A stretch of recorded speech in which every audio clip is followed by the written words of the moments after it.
Hello everybody. इस lecture में हम देखेंगे साउंड के बारे में। साउंड क्या होता है? क्या कभी आपने सोचा है कि हम चीज़ों को सुन कैसे पाते हैं, क्यों पाते हैं? तो उसी चीज़ की हम बात करेंगे पूरे चैप्टर में कि हम चीज़ों को सुन क्यों पाते हैं और कोई भी आवाज़ जो होती है वो एक जगह से दूसरी जगह ट्रेवल कैसे करती है, उस चीज़ के बारे में इस चैप्टर में हम देखने वाले हैं। तो सबसे पहले बात कर लेते हैं कि साउंड की अगर कोई एक डेफिनेशन देनी हो तो बहुत इजी सी डेफिनेशन क्या होगी। तो जो भी आपको आवाज़ सुनाई देती है ना, वो एक तरीके से एनर्जी होती है। आप बोलोगे एनर्जी कैसे होती है? देखो, अगर आपने किसी से कुछ बोला, आपने बोला हेलो, तो दूसरे आपके साथ वाले आपके फ्रेंड को जो हेलो की जो साउंड है वो सुनाई देगी, बिकॉज जो हवा के अंदर जो एयर पार्टिकल्स हैं वो क्या करेंगे, वाइब्रेट होंगे। ठीक है, तभी जाके क्या होती है, साउंड प्रोड्यूस होती है। तो वाइब्रेशन एक तरीके से क्या होती है, एनर्जी होती है। तो ऐसी एनर्जी जो चीज़ों को क्या करे, हमें सुनने के लिए बनी हुई हो, जो हमें चीज़ों को सुनाए। जैसे अभी मैं बोल रहा हूँ तो आपको ये आवाज़ सुनाई दे रही है बिकॉज इसको मशीन ने रिकॉर्ड किया है, या फिर आपके जो आपने ईयरफोन लगा रखा है या फिर फ़ोन से सुन रहे हो, तो यहाँ पे एक वाइब्रेशन क्रिएट हो रही है जो कि आपके कान तक जा रही है। अब आपके दिमाग में आ रहा होगा तो कान चीज़ों को कैसे सुन पाता है? चलो, वाइब्रेशन एक जगह से दूसरी जगह चली गई, लेकिन कान कैसे सुन पाता है, उसको हम इस चैप्टर के एंड पे देखने वाले हैं। अब हम बात करते हैं वेव्स की। जो साउंड होती है वो वेव की फॉर्म में मूव करती है। तो सबसे पहले हम बात करेंगे वेव कितने तरीके की होती है। वेव दो तरीके की होती है, एक आपकी मैकेनिकल वेव होती है और एक आपकी इलेक्ट्रोमैग्नेटिक वेव होती है। तो सबसे पहले हम बात करेंगे what is the meaning of the mechanical wave, फिर हम बात करने वाले हैं इलेक्ट्रोमैग्नेटिक वेव के बारे में। ठीक है, देखो मैकेनिकल वेव जो होती है ना, दुनिया में वेव सिर्फ दो ही तरीके की हैं। एक तो वेव होती है, पहली बात तो यही, अगर मैं आपसे पूछी कि what is the meaning of the wave, देखो वेव का मतलब होता है कि कोई एक कंटिन्यूस मूवमेंट जो किसी पार्टिकल या किसी एक पर्टिकुलर वे में हो रहा हो, उसको हम वेव बोलेंगे। तो पहला जो तरीका होता है वेव का वो होता है मैकेनिकल वेव।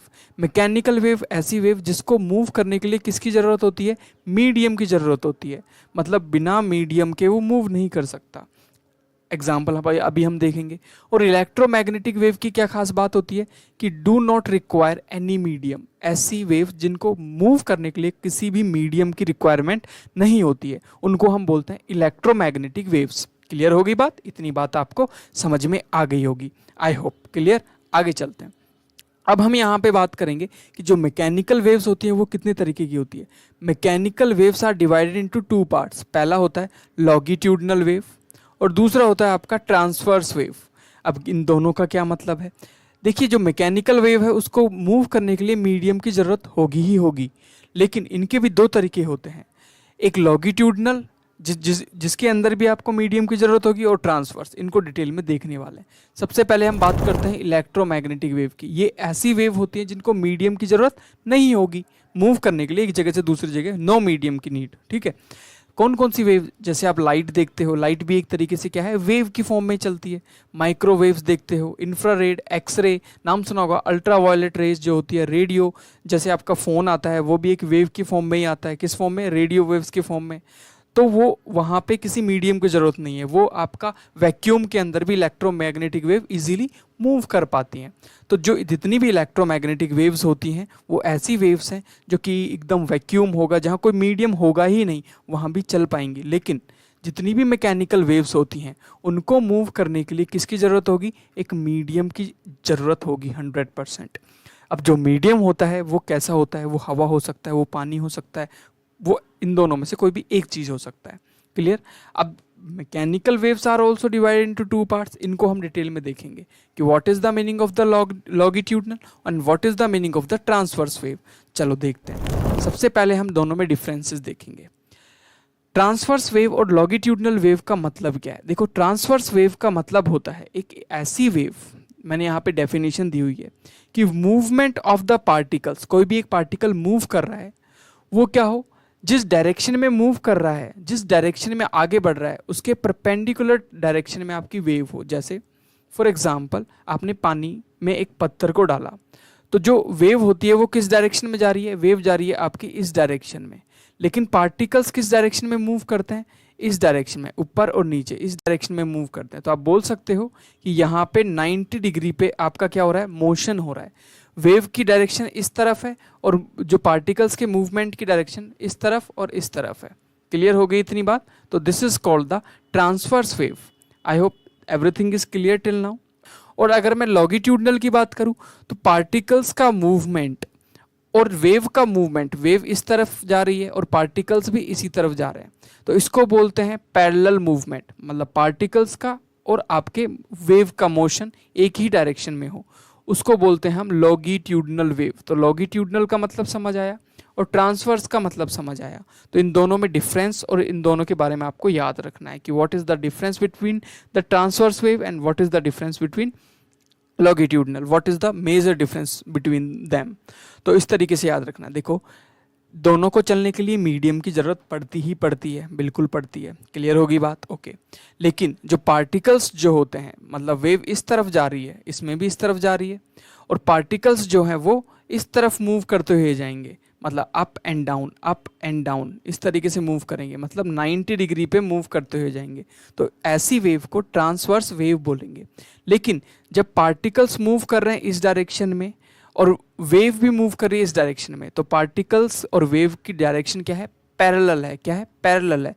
तो ऐसी वेव को हम बोलेंगे क्या? Longitudinal wave. अब आपके लिए एक क्वेश्चन है मेरा, क्या?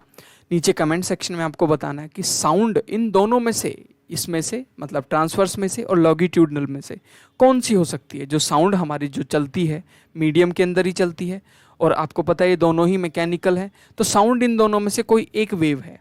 आपको मुझे बताना है, नीचे pause the video right now और नीचे कमेंट सेक्शन में लिखना है। नहीं लिखा मुझे पता है, प्लीज़ इसी तरीके से कॉन्सेप्ट क्लियर होंगे। Pause the video right now और नीचे कमेंट सेक्शन में बताना है कि जो साउंड वेव जो होगी वो कौन सी वेव होगी इन दोनों में से। आपको अंदाज़ा लगा के नीचे लिखना है कमेंट बॉक्स में। आई होप आपने लिख दिया होगा। चलो, आपने जो भी लिखा वो आपका आंसर है। मैं समझाता हूँ कौन सा होगा। अगर आपने लिखा है लॉन्गिट्यूडनल वेव तो आप बिल्कुल ठीक हो। क्यों? देखो, हम यहाँ से एक स्पीकर से मैं किसी को आवाज़ देता हूँ, तो स्पीकर के पास में रखा हुआ पार्टिकल क्या करता है? वाइब्रेशन क्रिएट करता है। वो वाइब्रेशन फिर सेकंड पार्टिकल पे शिफ्ट होता है, फिर इस तरीके से वो शिफ्ट होता जाता है, फिर वो वेव की फॉर्म में मूव करता है। तो जो साउंड जो होती है वो एक लॉन्गिट्यूडनल वेव है। तो लॉन्गिट्यूडनल वेव क्या होती है कि वेव की डायरेक्शन और पार्टिकल्स के मूवमेंट की डायरेक्शन पैरेलल होती है। ट्रांसवर्स वेव कहाँ देखने को मिलती है? आप कभी पानी में पत्थर फेंक के देखना, तो आपको जो पानी के पार्टिकल्स है वो ऐसे उछलते हुए दिखाई देंगे। Movement of wave will be in this direction, और जो पार्टिकल्स होंगे वो 90 डिग्री पे होंगे, इस तरीके से 90 डिग्री पे होंगे। याद रखना है दोनों में डिफरेंस, पैरेलल और परपेंडिकुलर, दैट्स इट। आगे चलते हैं। अब बात करेंगे हम कि किस तरीके से, देखो अभी मैंने आपको क्या बताया कि जो आपकी साउंड वेव है वो कौन सी वेव है? लॉन्गिट्यूडनल वेव है। ये तो हमने देख लिया, क्लियर हो गई इतनी बात कि लॉन्गिट्यूडनल है। अब इस लॉन्गिट्यूडनल वेव को हम एक ग्राफ पे रिप्रेजेंट करेंगे। बस यही कन्फ्यूजन होती है कि ग्राफ पे कैसे रिप्रेजेंट करेंगे। यहाँ पे एक स्पीकर है, स्पीकर से आपने एक साउंड प्रोड्यूस की। जैसे ही साउंड प्रोड्यूस की, यहाँ से साउंड ने बोला हेलो, तो साउंड जैसे ही स्पीकर से साउंड प्रोड्यूस होगी तो स्पीकर के आगे बहुत सारे क्या होंगे? छोटे छोटे पार्टिकल्स होंगे।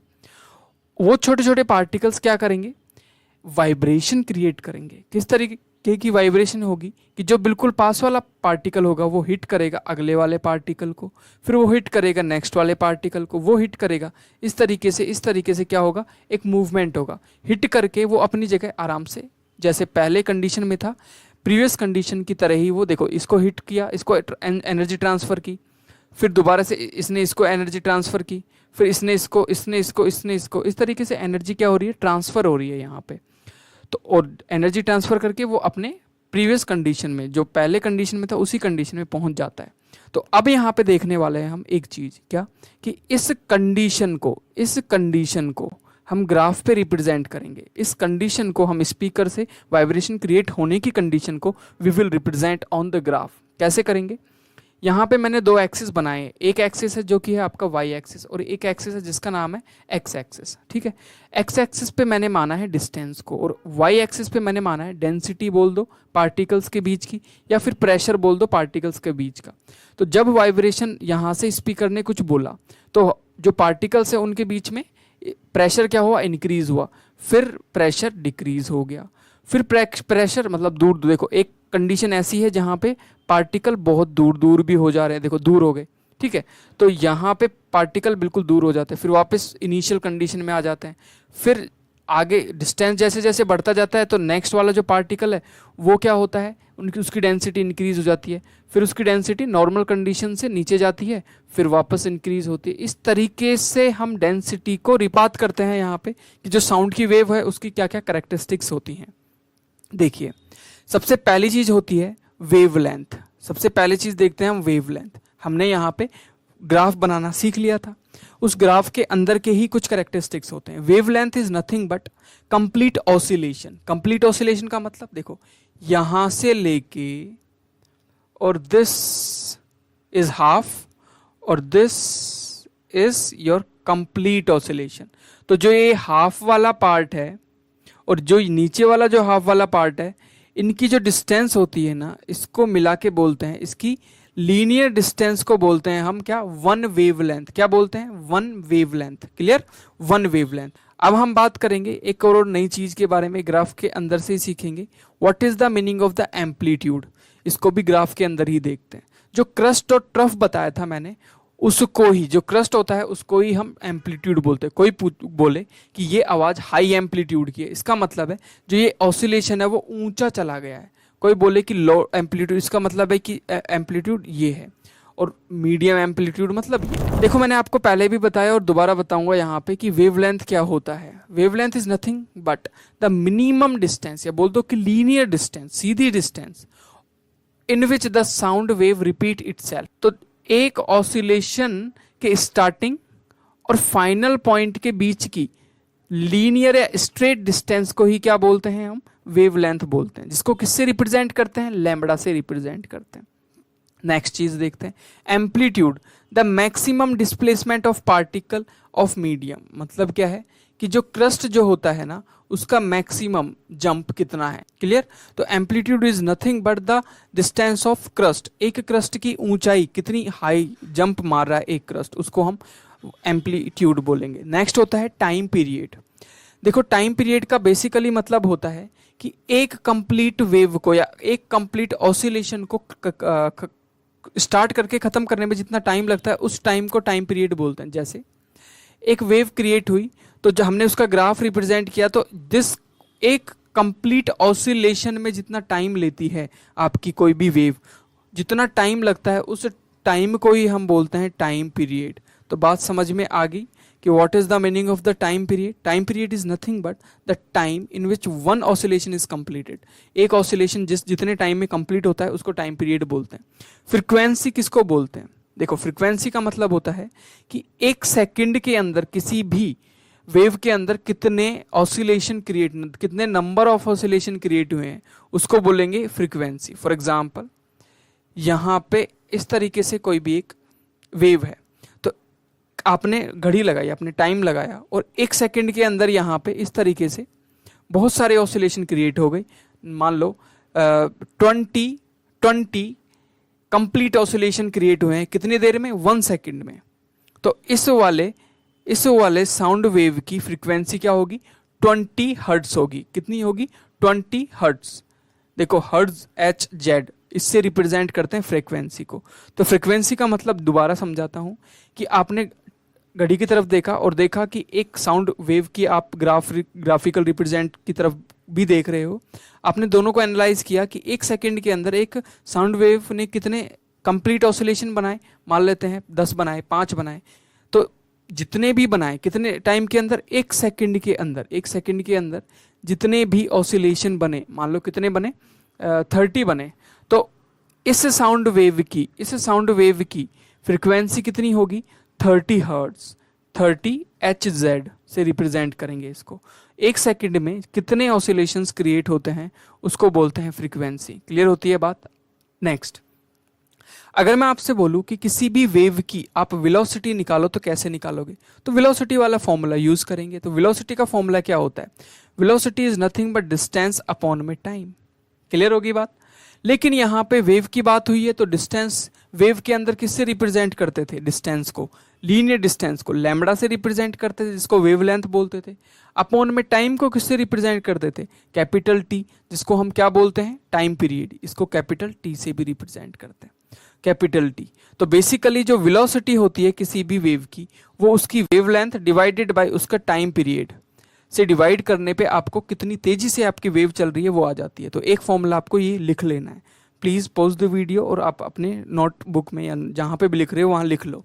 वेलोसिटी अगर वेव की फॉर्म में फाइंड करनी है, वैसे तो वेलोसिटी का फॉर्मूला होता है डिस्टेंस अपॉन में टाइम, लेकिन वेव के केस में डिस्टेंस डी नहीं है, लैम्बडा है। क्यों? जो डिस्टेंस होती है वो होती है दिस कंप्लीट वन ऑसिलेशन की ये लीनियर डिस्टेंस, इसको हम लैम्बडा से रिप्रेजेंट करते हैं। तो this lambda divided by time period. Clear? तो ये वेलोसिटी का फॉर्मूला हो गया। Clear? v is equal to lambda upon में टाइम पीरियड। क्लियर? अब हम बात करेंगे कि ये तो पहला फॉर्मूला हो गया, और कोई फॉर्मूला है क्या इस चैप्टर में? पहला फॉर्मूला है, बिल्कुल है। कौन सा फॉर्मूला है? एक फ्रीक्वेंसी का फॉर्मूला है। फ्रीक्वेंसी का कौन सा फॉर्मूला? देखो, फ्रीक्वेंसी का मतलब क्या होता था? फ्रीक्वेंसी का मतलब होता था कि एक सेकंड में कितने ऑसिलेशंस कंप्लीट हुए। ठीक है, एक सेकंड में कितने ऑसिलेशंस कंप्लीट हुए, उसको फ्रीक्वेंसी बोलते हैं। तो देखो ध्यान से, फॉर एग्जाम्पल मैं आपसे बोलता हूं कि टी टाइम लिया एक ऑसिलेशन को कंप्लीट करने के लिए। कितना टी टाइम लिया? ठीक है, और अब यहां पे टी को मैं 1 से मल्टीप्लाई कर सकता हूं। तो टी क्या है? टाइम है। तो मैं यहां पे टी को शिफ्ट कर दूं 1 के नीचे, तो यहां क्या आ जाएगा? 1 सेकंड बचेगा। यहां पे टी सेकंड था पहले, अब यहां पे आ जाएगा 1 अपॉन में टी, और टी सेकंड मतलब 1 सेकंड में। देखो, पहले मैंने बोला कि किसी भी वेव के अंदर टी टाइम में एक ऑसिलेशन कंप्लीट करती है आपकी वेव। मुझे टाइम नहीं पता था, लेकिन मैं बोलता हूं कि एक सेकंड में कितने करेगी? तो 1 अपॉन में टी ऑसिलेशन कंप्लीट करेगी। तो एक सेकंड में जितने ऑसिलेशन कंप्लीट करे उसको ही तो फ्रीक्वेंसी बोलते हैं। तो इसको ही बोल देंगे F is equal to 1 upon में कैपिटल टी। तो this is the formula of frequency. याद रखना है, ये फ्रीक्वेंसी का फॉर्मूला है। Small f is equal to 1 upon में कैपिटल टी। ये फॉर्मूला याद रहेगा। तो फ्रीक्वेंसी का भी फॉर्मूला आ गया आपके पास में, यहाँ पे दूसरा फॉर्मूला भी आपके पास आ गया। तो फ्रीक्वेंसी का फॉर्मूला याद रखना। देखो, ये डेरिवेशन याद रखो मत रखो, फॉर्मूले याद रखो। अब तीसरा एक फॉर्मूला मैं यहाँ पे मॉडिफाई करूंगा। मॉडिफाई का मतलब क्रिएट करूंगा। v इज इक्वल टू क्या है आपका? लैम्बडा अपॉन में t है। तो क्या मैं इसको ऐसे लिख सकता हूं कि लैम्बडा इंटू 1 अपॉन में कैपिटल टी लिख सकता हूं? और आपको पता है कि 1 अपॉन टी का मतलब क्या होता है? f होता है। तो क्या मैं 1 अपॉन टी को लिख सकता हूं यहाँ पे f? बिल्कुल लिख सकता हूं। तो यहाँ लिखूंगा लैम्बडा इंटू फ्रीक्वेंसी, जो कि किसके इक्वल है? वेलोसिटी के इक्वल। तो velocity is nothing but the wavelength into frequency. ये तीसरा फॉर्मूला आ गया। तो यहाँ पे साउंड के कितने फॉर्मूलाज आ गए? 3। वेलोसिटी का पहला फॉर्मूला और वेलोसिटी का सेकंड फॉर्मूला, ये तो याद रखने ही रखने हैं आपको। You have to remember these formulas please. और तीसरा जो फॉर्मूला है वो है आपका फ्रीक्वेंसी का फॉर्मूला। क्या बोलता है ये फॉर्मूला? कि जो फ्रीक्वेंसी होती है वो होती है 1 अपॉन टाइम पीरियड। तो 3 फॉर्मूले हैं, मैं यहाँ पे एक साथ लिख देता हूँ तीनों फॉर्मूलाज को।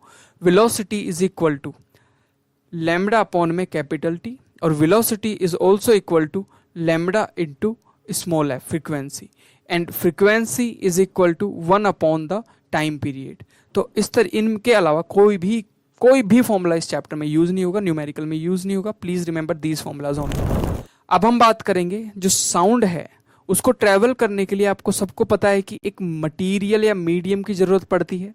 तो अगर मैं आपसे पूछूं कि 3 आपके पास में मीडियम है, एक सॉलिड है, एक लिक्विड है और गैस है, पॉज द वीडियो और नीचे कमेंट सेक्शन में बताओ कि तीनों में से सबसे तेज साउंड किस मीडियम में भागेगा, चलेगा।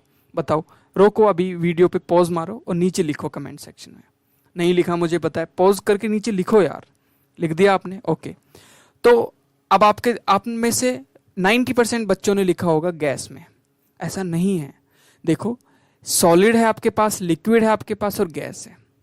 3 मीडियम है। तो मैं आपको बता दूं, जितना डेंस मीडियम होगा, तो ये तो वाइब्रेशन है। साउंड क्या है? वाइब्रेशन। तो जितना डेंसिटी होगी मीडियम में उतनी तेजी से आपकी वाइब्रेशन मूव करेगी। आप बोलोगे ऐसे कैसे हो सकता है? सॉलिड में कैसे मूव कर सकता है भाई? यही तो बात है। सॉलिड के अंदर मूव करती है सबसे तेज, सॉलिड के अंदर सबसे तेज, और सबसे स्लो किसके अंदर मूव करती है? सबसे स्लो आपकी, अब आपके दिमाग में आया गैस में, नहीं, सबसे स्लो करती है लिक्विड में। ऐसा क्यों है? गैस में करनी चाहिए, आपने बोला डेंसिटी। देखो लिक्विड के अंदर लचीलापन ज्यादा होने की वजह से जो वाइब्रेशन है वो नहीं मूव कर पाती। क्लियर?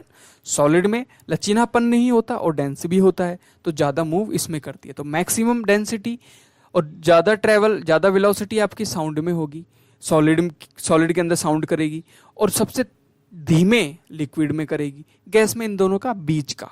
याद रखना है। आप बोलोगे सॉलिड के अंदर से आवाज आती नहीं है, तो मैं आपको अभी बताऊंगा एक एग्जांपल देके।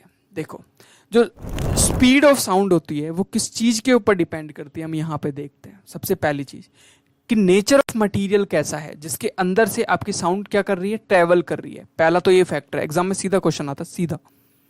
दूसरा टेम्परेचर, देखो टेम्परेचर कैसा है आपके एनवायरमेंट का। The temperature of air increase then the speed of sound also increase. अगर मैं क्या करूं, टेम्परेचर बढ़ा दूं, क्या करूं, टेम्परेचर बढ़ा दूं, तो जितना टेम्परेचर बढ़ेगा तो स्पीड भी उतनी ही बढ़ती है। गर्मियों में आप बोल सकते हो कि आवाज दूर तक जाएगी, ठीक है। अगर मैं गर्मी को कम कर दूं, ठंडक कर दूं, तो आवाज नहीं जाएगी उतनी दूर तक। लेकिन लेकिन लेकिन एक इंपॉर्टेंट फैक्टर, ह्यूमिडिटी। अगर एटमॉस्फेयर में ह्यूमिडिटी है तो ह्यूमिडिटी से क्या होगा, जो पार्टिकल्स होंगे वो पास पास होंगे। तो जब कोई भी साउंड प्रोड्यूस की जाएगी तो वो साउंड जल्दी से जल्दी मूव कर पाएगी, जल्दी से जल्दी क्या कर पाएगी, मूव कर पाएगी। तो तीन चीजें हैं, टेम्परेचर पे डिपेंड करती है, दूसरा आपकी नेचर ऑफ मटेरियल की, किस तरीके का मटेरियल यूज कर रहे हो, तीसरा आपकी ह्यूमिडिटी पे डिपेंड करती है। तो तीन चीजों पे आपकी स्पीड ऑफ साउंड डिपेंड करती है, याद रखना है। क्लियर? अब आपको मैं यहाँ पे बता देता हूँ कि सॉलिड के अंदर तेजी से मूव क्यों करेगी साउंड। कभी ना लगाना नहीं है, मतलब पटरियां जो होती है वो किसकी होती है, सॉलिड की होती है, आयरन की होती है। तो जब ट्रेन 20, 30, 40 किलोमीटर दूर होती है तो उसकी वाइब्रेशन इस पटरियों पे आप सुन सकते हो। कभी सुनने की कोशिश मत करना, लेकिन बता रहा हूं मैं, इट्स प्रूवन, आप सुन सकते हो, आप फील कर सकते हो, टच करके उस वाइब्रेशन को फील कर सकते हो।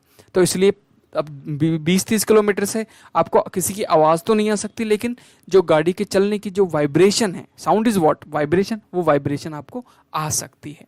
क्लियर हो गई बात? तो इसलिए प्रूव हुआ कि सॉलिड में सबसे तेज चलती है आपकी साउंड। एक चीज होती है जिसका नाम होता है सोनिक बूम, ठीक है। What is the meaning of the sonic boom?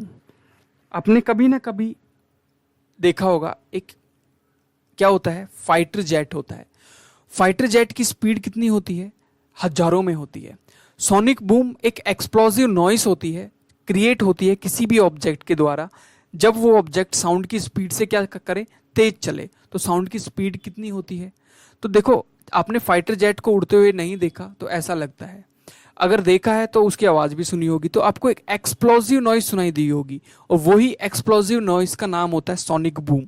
क्यों होती है ये एक्सप्लोसिव नॉइस? जब कोई ऑब्जेक्ट हवा के अंदर चल रहा है लेकिन उसकी आवाज से भी तेज स्पीड है, तो आपको एक क्या सुनाई देगी, एक एक्सप्लोसिव नॉइस सुनाई देगी। तो इसको ही बोलते हैं सोनिक बूम। याद रखना सोनिक बूम क्या होता है।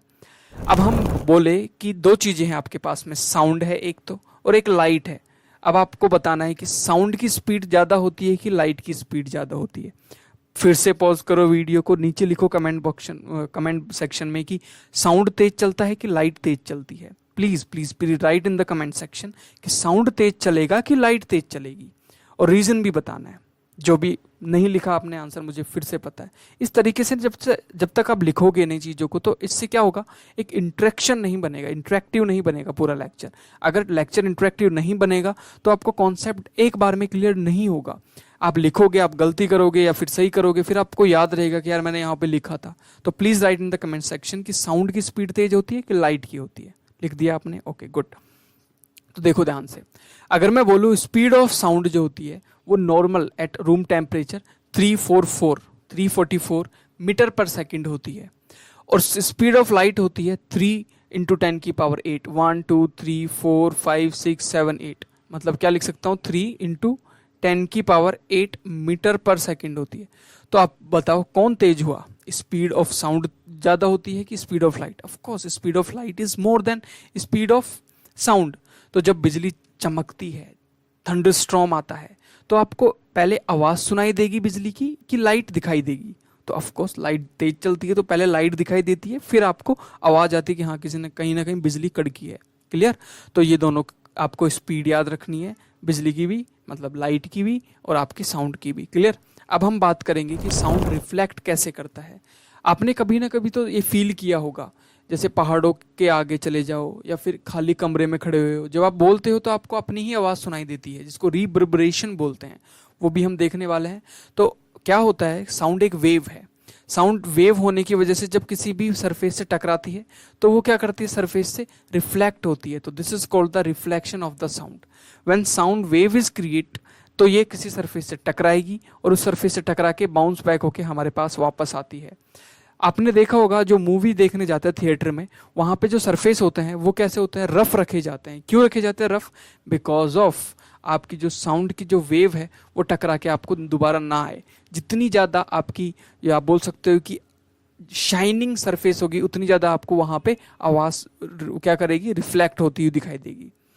अब हम देखते हैं यहाँ पे कि कौन कौन से एप्लीकेशंस हैं जिनको हम रिफ्लेक्शन ऑफ साउंड में देखते हैं। ठीक है, application of reflection of sound पहला होता है, आपने यहाँ पे देखा होगा, क्या देखा होगा, इस तरीके के स्टेज देखा होगा।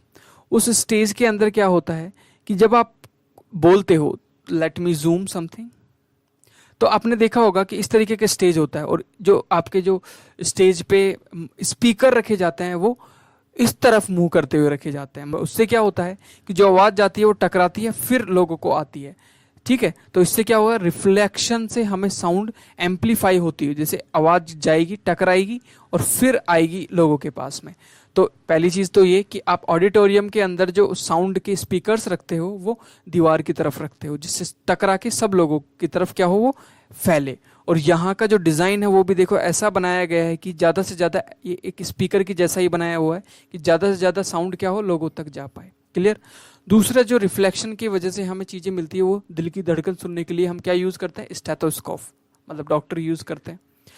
तो उसमें क्या होता है, उसके अंदर एक फिनोमिना होता है। उसके अंदर जो ये नली देख रहे हो पतली सी ब्लैक कलर की, जो दिल की धड़कने की आवाज़ है ना, वो क्या होती है, वाइब्रेशन होती है। वो वाइब्रेशन अंदर इस तरीके से टकराती हुई इस पाइप के थ्रू डॉक्टर के कानों तक जाती है। तो इसको ही बोलते हैं the application of reflection of sound. मतलब रिफ्लेक्शन ऑफ साउंड का भी हम लोगों ने फ़ायदा उठा लिया। क्लियर? अब हम यहाँ पे एको और रिवर्बरेशन के बीच में डिफरेंस समझेंगे। सबसे पहले एको को समझो। एको का मतलब होता है the repetition of sound caused by the reflection of sound is called the echo. Echo तो बार बार सुना होगा आपने कि एको आ रही है, अब हेलो बोलते हो तो आपको हेलो सुनाई देता है।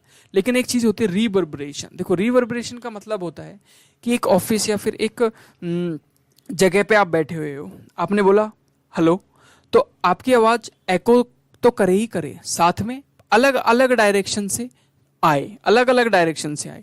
मतलब एको और रिवर्बरेशन में बस इतना सा अंतर होता है, the persistence of sound in a big hall due to repeated reflection from the wall, ceiling, floor of the hall is called the reverberation. echo के अंदर क्या होता है, जो साउंड होता है वो रिफ्लेक्ट करके आपको आ जाता है, लेकिन रिवर्बरेशन में जो echo होता है वो रिपीटेड वे में होता है। तो बोल सकते हो कि अगर रिपीटेड वे में echo हो रहा है उसको रिवर्बरेशन बोलते हैं। क्लियर?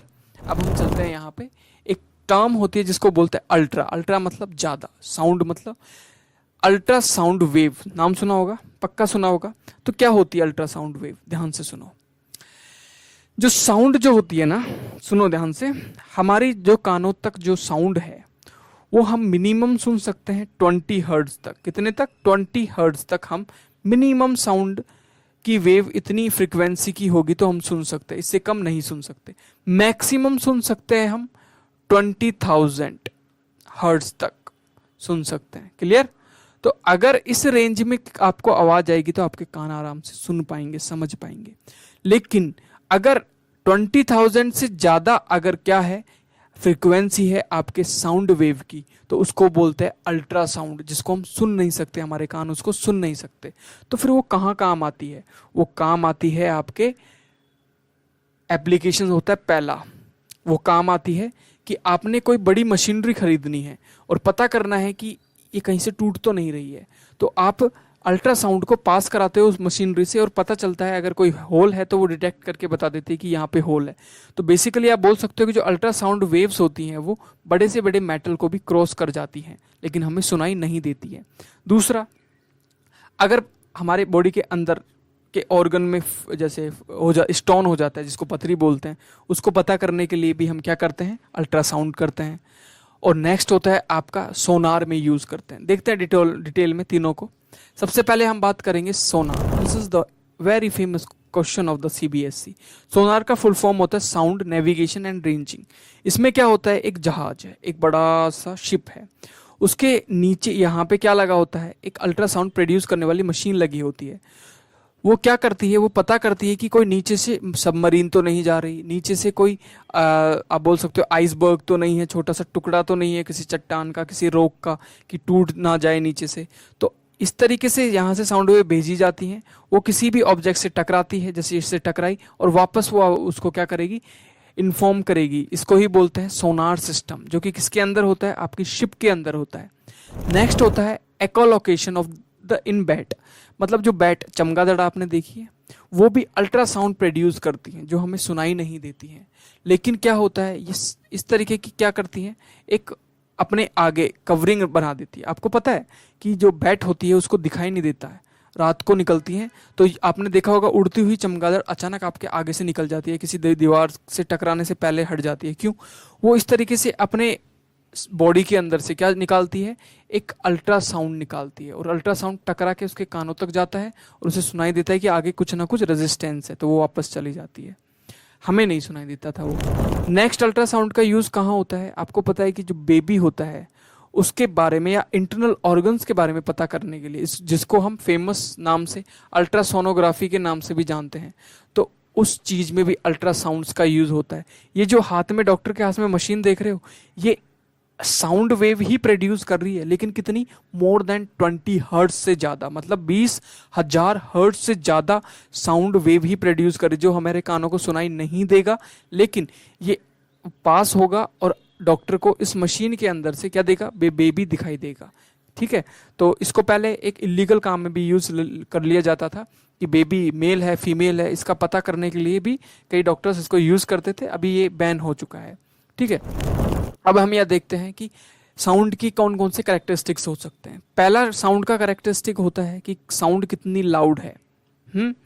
तो लाउड मतलब, अगर आप एक स्पीकर पे गाना सुन रहे हो तो या तो उसकी आवाज़ कम होगी या ज़्यादा होगी। तो अगर आप उसकी आवाज़ को बढ़ाते हो तो इसका बेसिकली मतलब है आप उसके एम्पलीट्यूड को बढ़ा रहे हो। किसको? एम्पलीट्यूड को बढ़ा रहे हो। ये बहुत तेज आवाज़, आपके कानों को फाड़ने वाली आवाज़। और जैसे ही आप वॉल्यूम को कम करते हो तो एम्पलीट्यूड कम हो जाता है। इस तरीके से बोल सकते हो कि ये जो क्रस्ट की हाइट है वो कम हो जाती है। तो जब हम स्पीकर की आवाज़ को बढ़ाते हैं तो हम लाउडनेस को बढ़ा रहे हैं, मतलब एम्पलीट्यूड को बढ़ा रहे हैं।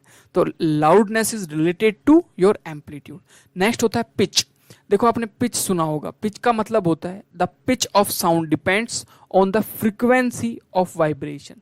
मतलब अगर किसी साउंड की फ्रिक्वेंसीज क्या है, ज़्यादा हैं, इस तरीके से हैं, तो हाई पिच। अगर किसी भी साउंड की फ्रीक्वेंसीज कैसी हैं, ऐसी हैं, इस तरीके से हैं, इस तरीके से हैं, तो यह है low pitch. This is low pitch, this is high pitch. ठीक है, फ्रीक्वेंसी ज्यादा तो पिच हाई, और फ्रीक्वेंसी कम तो लो पिच। नेक्स्ट होता है क्वालिटी। क्वालिटी का मतलब होता है कि आपको कितना अच्छे से सुनने में मजा आ रहा है। एक साउंड होता है जिसको नॉइज फील होती है कि यार चुप हो जाओ, एक साउंड होता है जिसको सुनने में मजा आता है। तो ये डिपेंड करता है शेप ऑफ द वेव, कि किस तरीके की साउंड वेव की शेप है। फॉर एग्जाम्पल, अगर एक साउंड वेव है जो बिल्कुल कैसा है, बिल्कुल टूटा फूटा, इस तरीके से टूटा फूटा है, तो इसको बोलेंगे नॉइज। और एक साउंड है जो कि बिल्कुल स्मूथ है, इस तरीके से स्मूथ है, तो इसको बोलेंगे मेलोडी या फिर म्यूजिक। क्लियर? तो ये कैरेक्टरिस्टिक्स होती है। एक चीज होती है जिसको बोलते हैं टोन, और एक होता है नोट। इन दोनों में कई बार डिफरेंस पूछ लिया गया है, दैट्स वाई मैंने इनको मेंशन कर दिया। The sound which has the single frequency through out, इसको बोलते हैं टोन। मतलब अगर फ्रीक्वेंसी सेम ही है, पूरे के पूरे साउंड में एक ही फ्रीक्वेंसी है, फ्रीक्वेंसी चेंज नहीं हो रही, उसको टोन बोलते हैं। लेकिन नोट होता है the sound which more than one frequency, मतलब कहीं पे फ्रीक्वेंसी बहुत ज़्यादा है, कहीं पे फ्रीक्वेंसी कम है, कहीं पे फ्रीक्वेंसी फिर ज़्यादा है, तो उसको बोलते हैं नोट। तो टोन समझ आया कि एक ऐसा हिस्सा, नोट का एक ऐसा हिस्सा जहाँ पे फ्रीक्वेंसीज इक्वल हो। फ्रीक्वेंसी जब चेंज होती है उसको नोट बोलते हैं।